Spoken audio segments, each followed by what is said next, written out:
Jinwoo is the biggest anime loser you'll ever see. Everyone treats him like he's literally invisible all his life.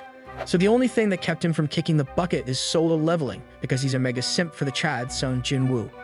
But everything changed when a magical system chose him to become the McDonald's version of his hero. Now gaining the ability to turn invisible, he goes on a quest to become stronger to unlock more powers. But first he sets his eyes on everyone that treated him like absolute anime trash. It all began at work in Ocean Square, where life continues to treat him badly for liking anime. Regardless, a coworker bumps into him and John Cena's his work straight to the ground, but other coworkers act like they saw nothing and proceed to stomp on his work. He looks up and notices some large banonkadonks in front of him, so he can't tell if he should transform into a simp to admire the guillettes on them, or should he chew them out for being savages. After choosing to download the mental image of a giant bakeries to use it as content for later tonight, Bro gets up to summon his best impersonation of a Karen. The girls turn around after hearing Jinwoo yell at them. He gets scared when he gets hit by a nasty side eye, while the other looks totally disgusted. As such, Bro pipes down and says it's nothing, so now we know this dude is an absolute beta male after being unable to defend himself. With Jinwoo trying his best to recover the hours he spent on some ripped-up paperwork that's due today, he gets ganked by his team leader Miju. Surprisingly, she helps out gathering some of his documents, which shocks him, as no one has ever helped him out in his life before. She even tells him that they should have helped him out instead of making it worse, causing Jinwoo's jaw to drop, thinking that he just scored a Makima to his Denji. However, after picking everything up, she immediately orders him to drop off his work to her personal desk, even though he hasn't finished finalizing everything.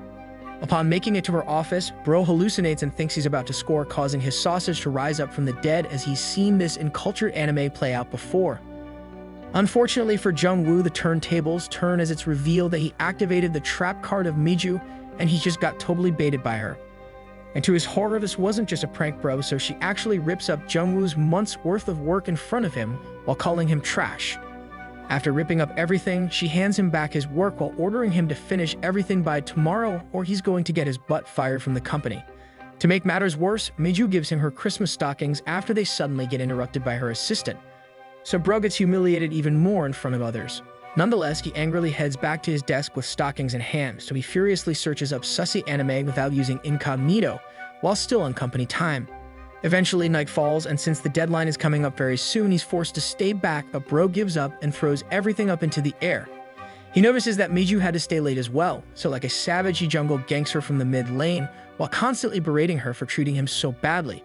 Bro then loses it, so he goes for revenge while looking like a total psycho, taking a page out of his favorite anime he watches every night. Luckily, this was all a dream, so Jinwoo snaps back to reality and sighs, knowing that his life will be forever suck, and there's nothing he can ever do about it. And since he spent all his money on gacha games like Genshin Impact, he goes ham on his report, knowing that if he gets fired, he will turn homeless. Fast forward to later on in the night, Bro went to grab some energy drinks, but he catches his entire team out and about, so he sneaks around to find out what's going on. Turns out, team leader Miju and his entire team always go out on team dinners every day, where they purposely leave him behind without him knowing. As he continues to eavesdrop, Jinwoo learns that Miju already revealed his secret of being an orphan to everybody, and that Miju was the sole person behind everyone treating him like trash, since she thinks he's not her equal. Suddenly, a game-like system appears and notifies him that he has awakened as an outsider class after reaching his absolute limit of disregard. The system then starts engulfing his entire body, causing him to scream, so basically it chose him for being the biggest loser around. After screaming like a girl, even though he felt no pain, he accidentally drops his drink, causing everyone nearby to divert their attention to him. However, the team investigates the noise they just heard, only to find no one nearby, even though Jinwoo is clearly right beside them. Confused as to why no one can see him, a notification appears and informs him that he is now invisible. After learning that no one can actually see him, the Fire Nation invades his brain, causing him to look like the biggest ultimate sussy Becca, with crazy thoughts running around his mind. Back at Ocean Square headquarters, we find Miju running into another team leader who's revealed to be named Song Chiwon. She seems to be super nice, so that's probably why Miju looks like she hates her and has to act super fake around Chiwon, but we all know pros never fake. Nevertheless, after Chiwon leaves the building, Miju beelines straight to Jungwoo's cubicle, but she's unable to find him, even though he's already literally right behind her. Seconds later, Jinwoo flashes the biggest smirk of his life after running around her like a monkey, making sure that he's actually invisible, so now my sussy senses have begun tingling. So instead of robbing a bank or becoming a superhero, he chooses to use his first special superpower to get close to his team leader, and we can already imagine what's going to happen next. You're exactly right. Bro uses his invisibility to use a 5-finger discount on her twin pyramids of Giza and her hidden trove at the same time like a true menace. Luckily for her though, before Jinwoo could fully transform into the Korean Kevin Bacon, Chaewon shows up after hearing some weird sounds loudly travel to the elevators downstairs, so she asks if she's okay. After making sure she's okay and that no one else is around, Chaewon suddenly interrogates her about her team's work. However, Chaewon's face disappears after asking her why she's making other people do all her work, so you already know she's about to drop the justice hammer on her. But Miju just laughs it off and tells her to mind her own business, so to teach her a lesson while mid-conversation with Chaewon, Jinwoo starts grabbing her bakeries super hard in hopes of eliciting an embarrassing response in front of another team leader. She's able to keep quiet and keep everything tighter than Iris Sama from Fire Force, but Jinwoo gets shocked after hearing Miju constantly throw him under the bus. Afterwards, Miju hurls insults after insults at Chaewon, even though the brunette only wanted to protect Jinwoo from his abusive team leader since she knows something's wrong with Miju. Eventually, Jinwoo is heard enough, so he smacks the living heck out of Miju's large double whoppers, which sends her barreling face down to the ground. Finally, she gets a taste of her own medicine, so she tears up a little after embarrassing herself in front of Chaewon. But she's unsure of what's happening, so Miju comes to the conclusion that karma has made her way around. At the same time, Chaewon begins pitying her but starts scolding her in the name of the company, unable to believe that a leader would drink so much at headquarters while she forces the youngest employee to stay late to finish her own work. In the end, Chaewon storms out, unable to fathom the true nature of Miju, so Miju is left speechless, while looking exactly like the killjoy spray my teammate's hips constantly runs into. With Chaewon now gone again, the room quickly fills with Sussy Nation mist since Jinwoo looks like he's about to unleash some forbidden jutsu on his target that he's been waiting all his life for. But since Bro is a menace, he plays around with his prey first, making Miju go crazy as she's unable to leave the room even though the doors are unlocked, so she starts to think that she actually drank way too much. Nonetheless, she continues to try and pry the door open to no avail since Jinwoo is actively stopping it from opening from the inside, causing her to break down, unable to wrap her mind around it. With her last resort, she remembers that she has the security team on speed dial, so she quickly opens her phone while trembling her boots off. However, her nightmare has just begun, so her phone gets swiped away from her hands, and then for some reason, sticky goo began appearing on her face, but it smells way too familiar for her. Seconds later, Bro rips a major fart right beside Miju without pants on, so he put a whole new meaning to deadly but silent farts. Jinwoo then proceeded to deliver a special package directly to Miju's airways, catching her by total surprise as she's busy wondering what's making her gasp for air. Usually, we get some dumb anime main characters, but just from the faces he makes and his evil smile, we already know Bro is built different. I don't think he's going to take the high road like his hero son Jinwoo. Anyways, it's hard to fight back against an invisible man, especially against one that has a grudge on you. So Miju loses her 1 versus 1 duel, allowing Jinwoo to give her a surprise milkshake.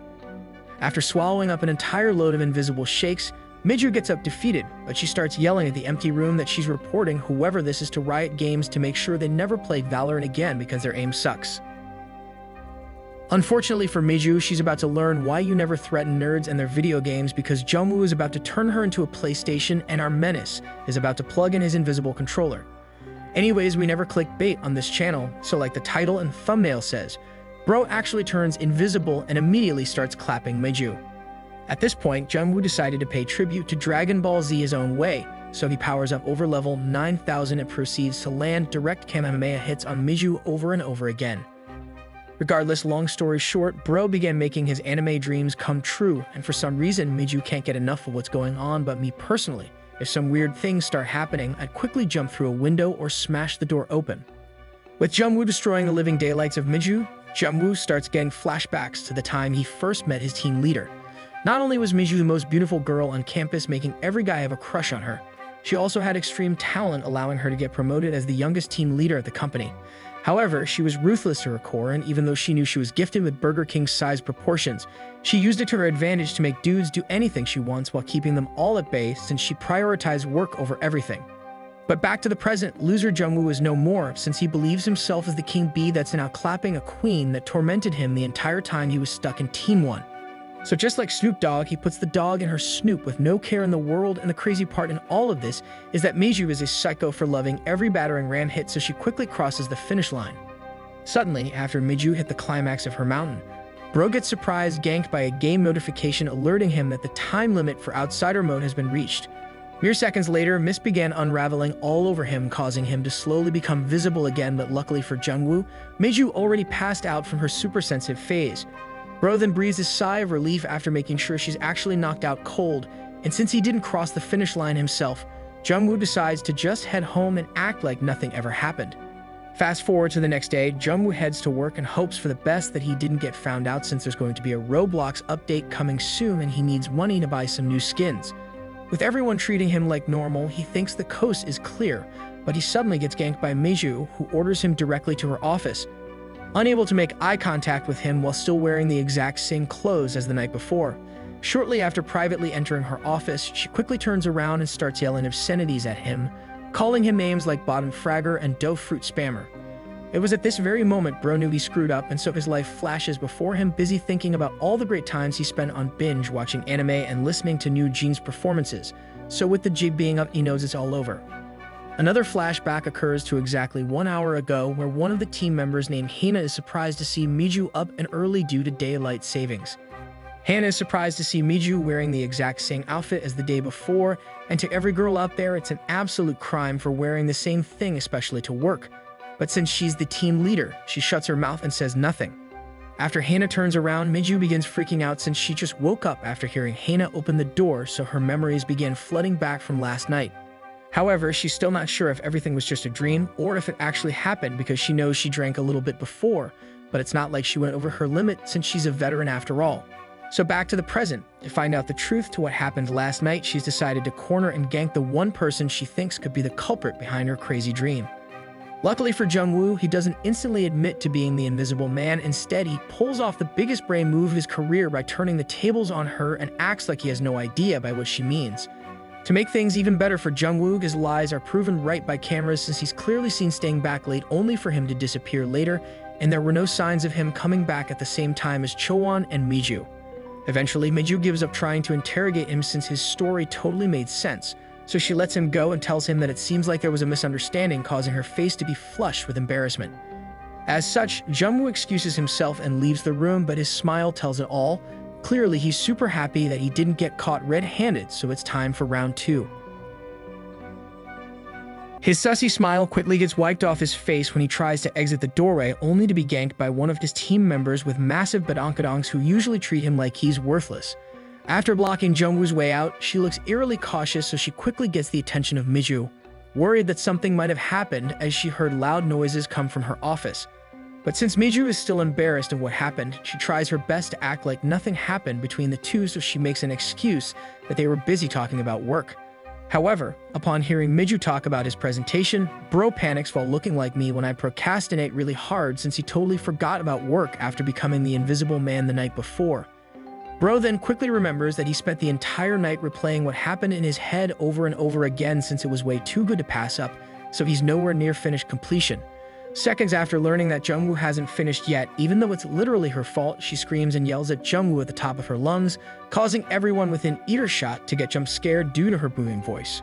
She then continues on berating him in front of everyone like a stepmom, but she better watch out since she might find herself stuck in the laundry while stepson Jinwoo comes around. Nevertheless, Miju gets super stressed out since she's the one that was supposed to have it finished by today, so she sends Jinwoo off to finish it, but I don't think neck pain will be the only pain she will be feeling very soon. And so Jinwoo is forced to leave the area more humiliated than the island boys, but since he's the Invisible Man now, his blood boils more than ever, but it looks like he has a plan in hand. Fast forward a couple hours later back at Ocean Square headquarters. We find Miju preparing for her presentation, but she's busy being distracted at the thought that if Jinwoo wasn't the one that penetrated her defenses last night, then who could it be? Eventually, she gives up trying to find out what really happened, so she gaslights herself and comes to the conclusion that she most likely just made everything up in her dream. But let's be real here, which one of you sussy backas are always dreaming about invisible girls or guys' rice cake smashing the heck out of you every night, because that makes you an ultimate sussy backa. Anyways, half an hour later, all teams show up for their work presentation, and it's now time for Team 3 to present, but Jinwoo is nowhere to be seen. It's then revealed that Miju is already up on stage presenting for Team 3, so Chaewon turns into a vulture and begins asking hardball questions left and right. Luckily for Miju, she was born with intelligence levels through the roof, so she's able to thoroughly answer them all while male team leaders are busy staring at her cannons. We also learn that Jinwoo pulled off the impossible earlier by finishing his presentation thanks to plot armor, so Miju is able to continue on. But in the middle of her speech, something looks wrong as Miju looks like she's just seen a ghost. Board members then take notice of her sudden facial expression change, so they ask her if she's okay, only for Miju to make a remark about how her throat feels stuffy. But then it suddenly dawned on her the last time her throat ever felt this stuffy was the night before, and we all know exactly why it felt stuffy, and it's not because she's sick. Mere seconds later, her nightmare comes true again while stuck in front of everyone after feeling sudden sussy Fire Nation invasions on her bakery and her watermelons simultaneously, so she's not sure how to respond. Since she thought it was all a dream, she didn't expect to get ganked by the Invisible Man once again, and let's just say Jinwoo is enjoying every second of his outsider mode activation.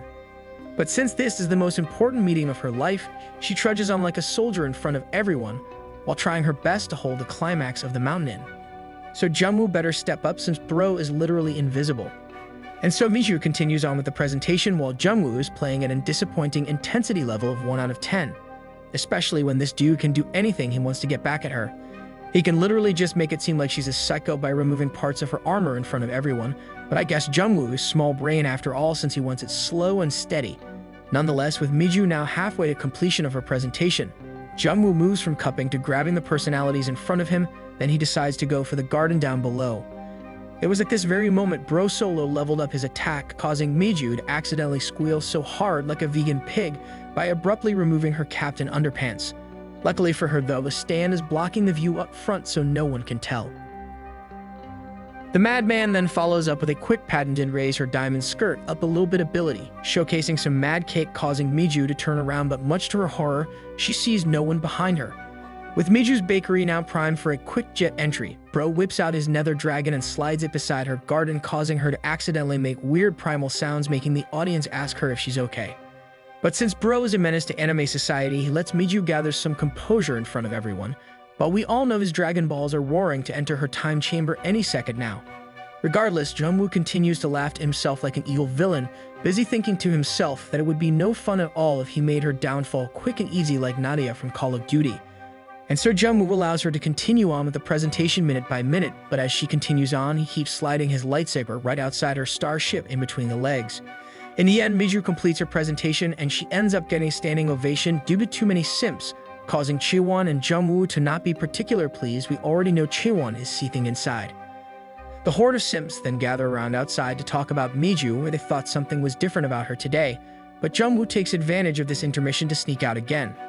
At the same time, Hana ganks Miju to congratulate her on the presentation, but Miju just shrugs off Hana before she could even finish her sentence, as it looks like she really needs to drop a number 2. After finally making it to the bathroom, she sits down on her throne to try and comprehend what just happened, since she doesn't believe in the supernatural, but she did in fact feel a sausage right by her patty. But then the sussy turntables turn when we discover that her special starship is leaking like a waterfall.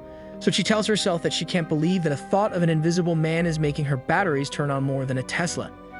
And the worst part in all of this is that she's not even Android 18 from Dragon Ball Z, so there should be no feelings involved at all, especially when it's not Krillin rizzing her up. As such, she takes the sussy matters into her own hands, so she goes ham like spam while on her throne, since the invisible man teased her too much and now she needs to cross the finish line herself. However, Miju fails to take into account that her mysterious invisible man could have been following her the entire time, so Jinwoo is able to watch her transform into an ultimate sussy baka. Suddenly, Miju hears a voice whisper to her ear that if it's his fault she's acting this way, then it's time for him to take responsibility, causing her to abruptly stop being a sussy master. She then attempts to ask the air nearby if there's anyone here, but she receives no response, so let's just hope her throne is squeaky clean, because things are about to be dirty as heck. 1 second later, all hell breaks loose for Miju when she finds her robotic legs swing wide open like my omen, and then she starts feeling an invisible hot dog making its way inside her own buns. Meanwhile, Jinwoo is super surprised and ecstatic that his Costco jumbo hot dog easily slid in deep within Miju's starship, since it was already more wet inside than a great flood from Noah's times. Bro then asks Miju out loud if she's a pervy sage apprentice, since what kind of person would go to their work bathroom to relieve their super sussy nation desires while still on company time.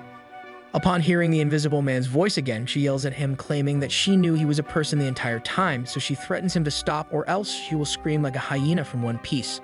However, Jinwoo flashes his signature smirk and urges Miju to do it, knowing that if people came rushing to her rescue, that it's pretty much her downfall, as no one would believe that an invisible man could be real. Bro then makes a good point to Miju, calling her dumber than your typical isekai main character, as the only thing people will see is her being in a sussy position on her throne. Now speak of the devil. After telling Miju to think logically, two girls walk in to wash their hands, so Jinwoo laughs and tells Miju to do it while whipping out his thrusters, ready to go as fast as the Flash within her leaking spaceship. With Jinwoo now going Super Saiyan on Miju, she tightly holds on for the wild ride, not wanting to make a sound, while the girls outside began gossiping about the team leaders.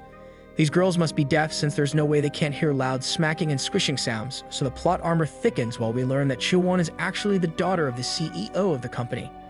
At the same time, Jinwoo looks like he's breaching and entering the perfect spot over and over again, so it's only a matter of seconds until Miju loses the duel. With the girls still inside doing their crazy anime makeup, Bro goes even harder than a sweaty Fortnite pro using his default skin pickaxe inside Miju's treasure trove, trying to make sure she passes out just like last time. Eventually, Bro feels the starship in front of him collapsing its walls tighter and tighter than Donkey Kong. So the savage removes Miju's hand muffles, knowing that she's about to cross the finish line. The girls outside instantaneously turn around after hearing Miju's voice escape through the stall, unable to be quiet even if her life depends on it due to the sheer force the invisible man is using to plow the field with right now. The two then decide to get closer, busy wondering what the heck is going on inside, so they ask Miju if she's okay, but they receive no response at all other than hearing mating calls. So then the girls decide to leave her alone, since they somehow think her primal sounds equals to her needing to drop a massive dump on her throne, so I have no idea how they made this distinction. Nevertheless, with Miju giving in and losing their 1-versus-1 culture duel, she looks like she's about to get reincarnated in the sussy world. So Bro whispers to her that he's allowing her to cross the finish line now. In the end, the girls leave thinking that Miju is about to drop some massive bombs, so they don't want to smell any of it, but in reality, she just hit the climax of the mountain, making her look like she just got rocked by an earthquake. Regardless, Miju is left shaking and trembling on her throne, busy muttering ancient English with a London accent after getting absolutely destroyed by the invisible man. After completing his mission, Jinwoo reminds her to never mess with him again, or she knows what the consequences will be, so he leaves the stall, leaving Miju behind without looking to see if there's anyone else outside. However, as he leaves and closes the stall door behind him, his magical mist disappears from his body, causing him to return back to his visible self after reaching the limit of his outsider activation mode. Unfortunately for Jinwoo though, he doesn't realize that Hina was in the bathroom stall right beside them the entire ordeal, and somehow she had some amazing timing, so she was able to see his face as he left the bathroom. Fast forward to later on during nightfall, we find Jinwoo walking around the city trying to figure out what to do with his newfound powers and abilities. But the first thing that comes to mind is him not getting caught every time he wants to get revenge, so like a true sussy Becca, his hidden dragon instantly grows after thinking of team leader Miju. Eventually, Bro comes to the conclusion that he can literally do anything he wants now, so it's time for him to become stronger so he can change his life forever. Plus, he can buy unlimited skins for any game he wants now. Nonetheless, he decides to keep working for Ocean Square as a low-level employee when he can literally become a billionaire if he wants, and it's all because of revenge. However, as Jinwoo continues to walk around busy brainstorming on all the things he could do by going invisible, he's unable to detect the fact that someone has been tailing him the entire time. Fast forward a couple days later, Jinwoo is being chilling at work, but he's super tired after being assigned so much testing to do for an upcoming project. He's also been testing his superpowers while outside work, so he's able to figure out that with his current skills, outsider mode can only last for around 2 hours until he gets stronger. And since it's still level 1, he's been trying to figure out ways to level up, but nothing seems to work, and he really wants to reach level 69 as fast as possible. Regardless, Bro goes back to work and snaps back to reality, but it's been a few days already and he still hasn't seen Miju go to work, so he asks the assistant leader what's going on with her. But Glasses Nerd just looks at his direction and then proceeds to stare at him for a couple seconds before saying nothing and outright ignoring him, treating Jinwoo like he's invisible. As such, Jinwoo realizes that everybody in this office always treated him like trash, so it's time for him to take revenge on every single one of them, one by one. But as he continues with his evil villain monologue inside his head, Bro gets ganked by Hana, who comes by to personally tell him that Miju has been taking the days off since she's not feeling well. Jinwoo then thanks her, as no one really comes by to talk to him on purpose, but she follows up by asking Jinwoo if she could privately see him for a moment. Things then escalate weirdly super fast when Hina goes on her knees and flashes some fat badonkadonks and Jiets once they got some alone time. She even gets super close and whispers to him to stay strong while urging him to come to her if anyone mistreats him at work, so she's acting a bit sus. Then the next day, she starts hitting him up on company hours, so bro is a little bit shocked since no one has ever slid into his DMs ever before. So as he drinks his Sprite, and by the way, Pepsi is better than Coke, Jinwoo ponders if he should reply since every time he slid into someone else's DMs, he always got blocked. In the end, bro just shrugs it off and finishes the day still absolutely hating his work life, even though he got superpowers now.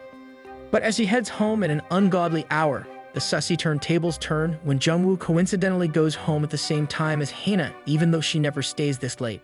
After some quick small talk, her eyes go dark, so y'all know things are about to get real, because Hana ends up inviting him to go out for some drinks, but now my sussy senses are tingling.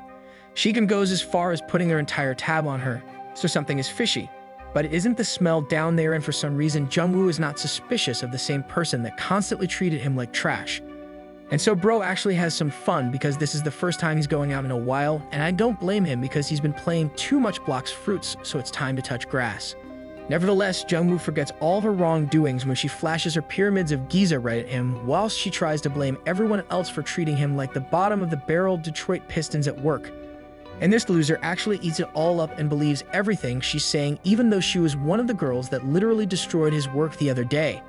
But you kidding me? I can't really blame him when he's got something in his eyes that's more fresh than a French bakery, so we all know he's already lost the battle after seeing those sweet baker's buns in front of him.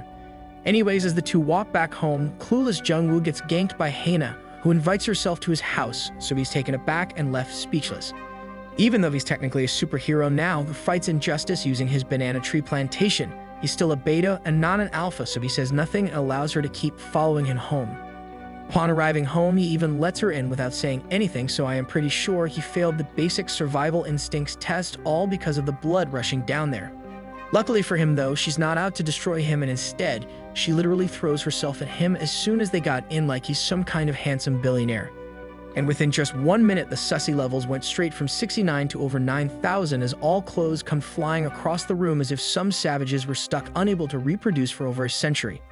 This time, however, Hana is the one that gets ganked by surprise after seeing his Prince Behemoth come alive for the first time ever, unable to fathom how this quiet geek hid a monster the entire time. To no surprise, she's a menace, so she's able to fully handle the banana tree plantation with one quick gulp and keeps going for more, causing Jinwoo to almost explode his volcano. She then smirks after seeing Jinwoo almost lose their 1 versus 1 culture duel without her even putting his chocolate inside her cream donuts, so bro better get ready for the real battle. Mere seconds later, she stops slurping the 7-Eleven Slurpee on him and gives him a crazy look while busy questioning him whether or not he's seeing someone at the company, to which he denies. Eventually, she takes in his entire battering ram inside her sea with ease, causing Jinwoo to almost pass out from her sheer veteran experience, but she keeps asking if he has a girlfriend. Now something is up for sure, but luckily for Jinwoo, he's able to take control of the situation and began showing her how he's not just a nerd by sending her into another dimension by effectively using his banana tree. Regardless, bro fills up her milkshake machine with his fresh milk he was born with, and just as we all thought it was over, Hana whispers to him that it's time for round 2. But for round 2, things get super sus when she puts on a blindfold on him, acting like she's trying to make him a ninja, but she even goes as far as to tie him to a chair. The sussy turntables then turn when Hana begins laughing at him after bro almost lost round 2 after she baited him by making him think he was clapping her, but in reality it was her sock. The room then goes silent for a couple minutes, so Jinwoo begins to worry something might have happened to Hana, but in reality, she whipped out her phone to film bro stuck in a pickle. Nevertheless, the silence is broken by Hana's laughter after she yells at him that she caught him race car driving Miju at work the other day and makes it clear that this was all a setup and that she never cared for him in the first place. She continues on by calling him stupid, and the only reason she's here is because she wants to know what really happened. With Jinwoo now fully exposed, Hana threatens to send everyone he knows a video of him clapping her sock unless he tells her exactly how Miju allowed him to destroy the papaya she was born with. After getting super angry due to the situation he's in, his outsider mode levels up due to his disdain levels hitting max capacity. Bro then starts looking like he's about to rip the ropes he's tied with through sheer force, but before he does so, he unlocks a brand new ability, all thanks to Hana being a menace to society. However, he uses all his pent-up anger by doing nothing, so he just sits there while Hana puts everything back on, while still looking down on him. She then leaves his place without ever freeing him and continues to laugh like an evil villain, so bro better get back at her good or it's chill ver for him. After a couple minutes of taking in everything, Jinwoo breathes a sigh of relief and proceeds to activate Outsider Mode Level 2, giving him a brand new skill to conveniently phase through everything. He then gets up unfazed, looking like he's got something devious planned up in his small brain, so it looks like Hina is about to be taught a lesson to never pick on anime weebs. Fast forward to the next morning, we find Hina on the subway busy laughing at the video she took of Jinwoo being a sussy master, but me personally, I ain't about that watch sussy things in public life. Nonetheless, this psycho is having an amazing time thinking about Jinwoo's downfall since she thinks he's the key in taking down her rival, Miju. However, her evil scheming while on public transport gets interrupted when she suddenly feels someone taking a handful of her precious cake, but she doesn't turn around due to utter shock.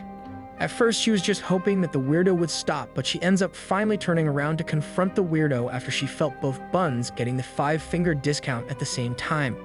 But as she pre-fires the corner with a yell, there was no one to be seen, so all the guys behind her begin thinking that she might be on something and it might be a white powder. To make matters worse, with Hina beginning to think she might be on the loose end today, she gets ganked by another co-worker who also happens to be a manager of the company. It was at this very moment our invisible boy showed up, looking like he's watched too many sussy animes like you, and he's about to live his wildest dreams vicariously through himself. And so bro goes ham like he's cam spam by firstly going after her twin dragons, swinging them around like a baseball whilst placing his chili hot dog right beside her city gates, causing Hina to make a weird sound out loud.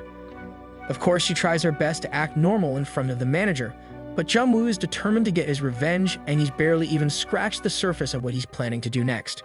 Mere seconds later, the manager finally notices her acting super sus, so he asks if she's okay, only for Hina to beg him to ignore her because her tummy is apparently hurting. Eventually, she pulls out some mathematics and bends at an acute angle perpendicular to Jinwoo's Prince Behemoth before letting out constant primal screams, causing all attention near her to wonder if she's going crazy. Luckily for her though, the manager gets off at the next station, so she decides to stay to avoid him only for a billion other Japanese to fill the subway because it's prime time and everyone needs to get to work. Now stuck in a corner and nowhere else to go, Jinwoo activates phase 3 of the plan by pushing Hina against the window ready to rumble, but he's about to whip out his Ender Dragon to decimate the nether region. It's now game over for Hina and there will be no rematch for the loser, but somehow with her getting defeated over and over again, no one notices that Hina's underpants were removed and the treasure cove is left leaking like a waterfall. Soon enough, Hina is fully unable to stop her primal sounds from coming out since Jinwoo's intense rice cake smashing will be making sure she will not be able to move around the very next day. Now the only thing left on her mind is to make sure no one at work or anyone she knows can see her in this state or else her life is over, but at least all these people are random passerbys. After half an hour of her being a sussy baka in public, someone finally notices her in rice cake smashing position, but the bro was on another train going opposite of the tracks she's on, so she still has massive plot armor on her side. Regardless, at the final stop, she falls over when the door opens, but still, no one is wondering why the heck her buns are out in the open, while there's a massive pool of sticky liquid right under the spot she was standing on. Some people eventually try to help her out without judging her like a true Samaritan, but all they can see is her face filled with heart eyes, so it looks like someone got domain expansioned.